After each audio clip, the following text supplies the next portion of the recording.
2026 ഫെബ്രുവരി 4-ാം തീയതി രാജ്യത്തിൻ്റെ പരമോന്നത കോടതിയിൽ അത്യപൂർവമായൊരു ചരിത്ര സംഭവം അരങ്ങേറുകയുണ്ടായി.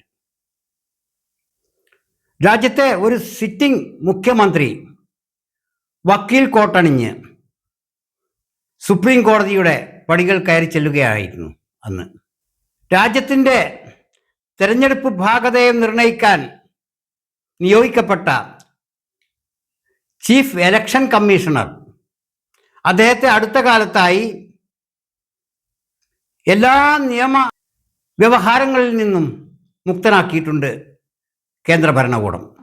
ചോദ്യം ചെയ്യപ്പെടാനാവാത്ത, പ്രോസിക്യൂട്ട് ചെയ്യാനാവാത്ത, അക്കൗണ്ടബിലിറ്റിക്ക് പുറത്തു നിർത്തപ്പെട്ട, അപ്രമാദിത്വം കൽപ്പിച്ച് പുറത്തു നിർത്തപ്പെട്ട മഹൽ വ്യക്തിത്വമായിട്ടാണ് ചീഫ് ഇലക്ഷൻ കമ്മീഷണറെ കേന്ദ്ര ഭരണകൂടം നിർവചിച്ചിട്ടുള്ളത്. അതിനെ ചോദ്യം ചെയ്തുകൊണ്ടും ആ തെരഞ്ഞെടുപ്പ് കമ്മീഷണറുടെ നടപടികളെ നഖശിഖാന്തം എതിർത്തുകൊണ്ടും അതിൻ്റെ മനുഷ്യവിരുദ്ധ, ജനാധിപത്യ വിരുദ്ധ, രാഷ്ട്രവിരുദ്ധ ഘടകങ്ങളെ ചൂണ്ടിക്കാണിച്ചുകൊണ്ടുമാണ് ഇന്നലെ ഒരു സംസ്ഥാനത്തിൻ്റെ മുഖ്യമന്ത്രിയായ ദീദി എന്ന് വിളിക്കപ്പെടുന്ന മമതാ ബാനർജി പരമോന്നത കോടതിയിൽ തൻ്റെ വാദം നിരത്തിയത്. ചീഫ് ജസ്റ്റിസ് സൂര്യകാന്തിനോട് വെറും 5 മിനിറ്റാണ് അവർ ആവശ്യപ്പെട്ടതെങ്കിലും അദ്ദേഹം അവർക്ക് 15 minute അനുവദിക്കുകയുണ്ടായി.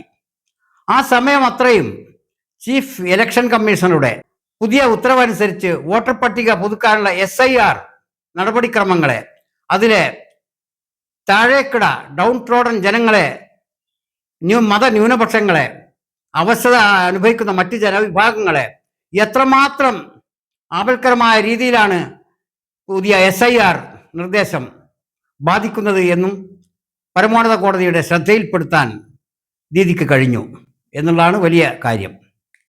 Chief election commissioner Shri Gyanesh കുമാറിനോട് അവർ ഉന്നയിച്ച 6 ചോദ്യങ്ങൾക്കും അദ്ദേഹത്തിന് മറുപടി കൊടുക്കാനായിട്ടില്ല എന്നതായിരുന്നു സുപ്രീം കോടതിയിലെ അവരുടെ ഒരു ആവലാതി.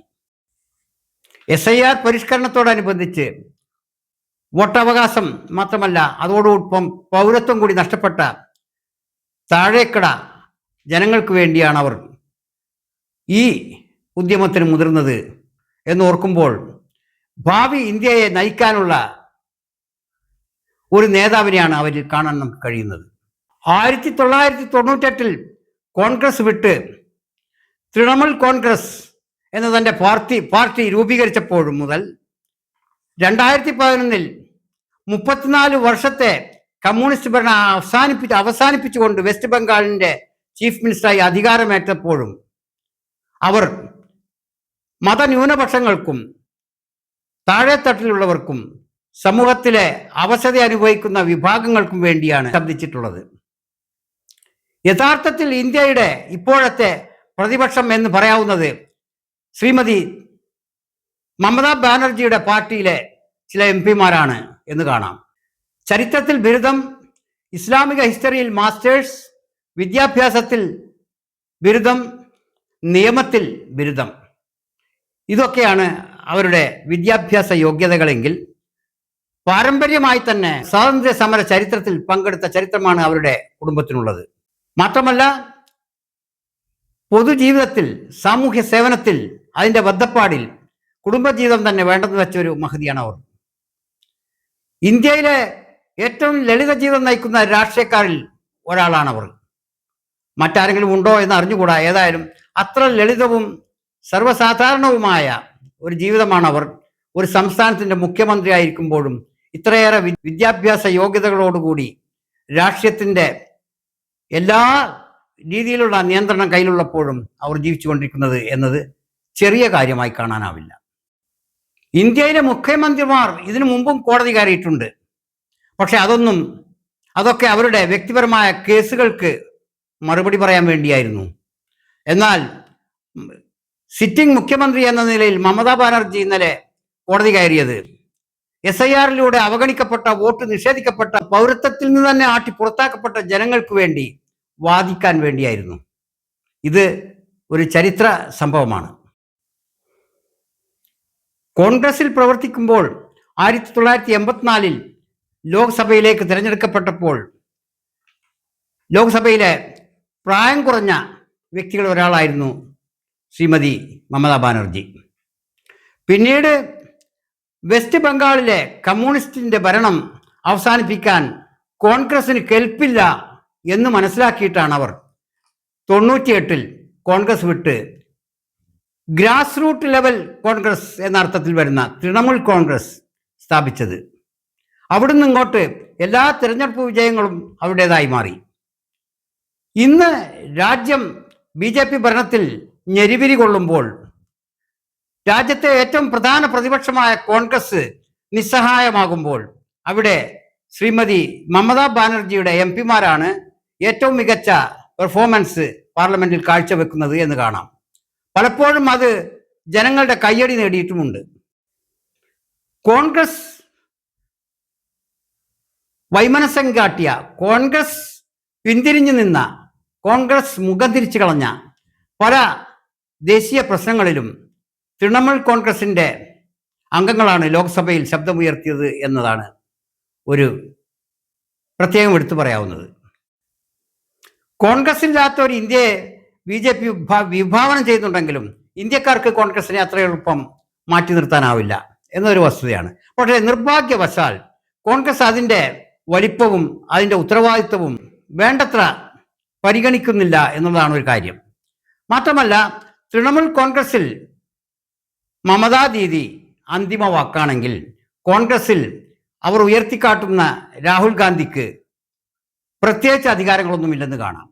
കോൺഗ്രസിന്റെ അധികാര ശ്രേണി ശിഥിലമാണ്. അതൊരു ഏകീകൃത സ്വഭാവമുള്ളതല്ല. അതുതന്നെയാണ് കോൺഗ്രസിന്റെ എല്ലാ പിന്നോട്ടടികൾക്കും പ്രതിലോമ സ്വഭാവങ്ങൾക്കും കാരണവുമായിട്ടുള്ളത്. ഇന്ത്യ മുന്നണി അതിന് നേതൃത്വം കൊടുക്കുന്ന അതിലെ മുഖ്യ പാർട്ടിയായ കോൺഗ്രസ് അതിൻ്റെ രാഷ്ട്രീയ ഈഗോ മറന്ന് ദീദിയെ, മമതാ ബാനർജിയെ ഒപ്പത്തിനൊപ്പം നിർത്തണം. ഭാവി ഇന്ത്യക്ക് അത് അനിവാര്യമാണ്. രാഹുൽ ഗാന്ധിയുടെ പോപ്പുലാരിറ്റിയും മമതാ ബാനർജിയുടെ കാര്യക്ഷമതയും ഇന്ത്യ മുന്നണിക്ക് ഗുണകരമായിരിക്കും. അത് ഗുണകരമായ രീതിയിൽ അതിനെ ഉപയോഗപ്പെടുത്താൻ ശ്രമിച്ചാൽ മാത്രം. അതല്ല, കോൺഗ്രസ് അതിൻ്റെ പഴയ രീതിയിലുള്ള ഇപ്പോഴും തുറന്നുകൊണ്ടിരിക്കുന്ന ഈഗോ തുടരുകയാണെങ്കിൽ തീർച്ചയായും അത് BJPക്ക് തന്നെയായിരിക്കും ഗുണമായിരിക്കുക. BJPയെ തോൽപ്പിക്കാനാവില്ല മക്കളെ, പക്ഷേ BJP സ്വയമായിരിക്കും തോൽക്കുക. ആ സമയത്ത് രാഷ്ട്രത്തിൻ്റെ ഭാരം ചുമലിലേറ്റാൻ കെൽപ്പുള്ള രാഷ്ട്രീയക്കാരിൽ ഒന്നാം സ്ഥാനത്ത് തീർച്ചയായും മമതാ ബാനർജിയെ കാണാം. അതോടൊപ്പം നമുക്ക് രാഹുൽ ഗാന്ധിയെയും ഒപ്പം കൂട്ടേണ്ടതുണ്ട്. രാഹുൽ ഗാന്ധിക്കും മമതാ ബാനർജിക്കും ഇന്ത്യയുടെ ഭാവി രാഷ്ട്രീയത്തെ മുന്നോട്ട് നയിക്കാനുള്ള കേൾപ്പുണ്ട് എന്ന് തന്നെ കരുതാൻ, രണ്ടു തരത്തിലാണെങ്കിലും. BJPക്ക് മുമ്പിൽ കോൺഗ്രസിലെ പല നേതാക്കൾക്കും പരിമിതികളുണ്ട് എന്നുള്ളത് വസ്തുതയാണ്.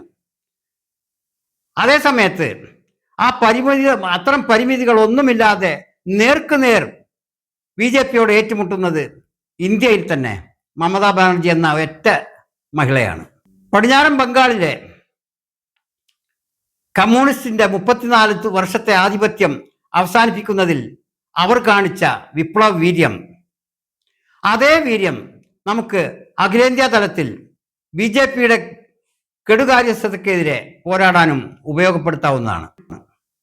ഏതായാലും ഇന്ത്യയുടെ ഭാവി രാഷ്ട്രീയത്തിന് ശ്രീമതി മമതാ ബാനർജിക്ക് മഹത്തായ സംഭാവനകൾ നൽകാൻ ഇടവരട്ടെ എന്ന് ആശംസിക്കാം.